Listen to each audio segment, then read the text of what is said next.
Strawberry গাছের যত্ন নেওয়ার জন্য চলে আসলাম আরও একটা ভিডিও নিয়ে। এই মুহূর্তে দেখেন আমি অনেকগুলো রানার ছিল, সরি রানার না, ফুলের থোকা স্ট্রবেরির এই কেচি দিয়ে কেটে ফেলে দিলাম। এই যে কতগুলো ফুলের থোকা দেখেন, আরও একটা আছে থোকা, এই থোকাটারই কই,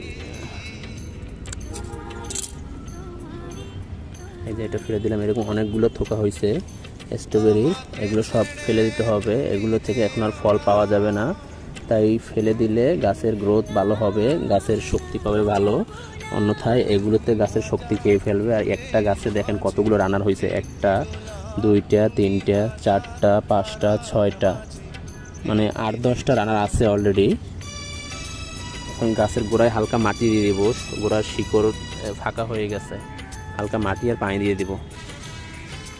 দেখেন এগুলো হচ্ছে আমার স্ট্রবেরি গাছ, এখান থেকে চারা তৈরি হবে আগামী বছরের জন্য। গাছের গোড়ায় মাটি সরে গেছে, অল্প করে মাটি দিয়ে দেবো।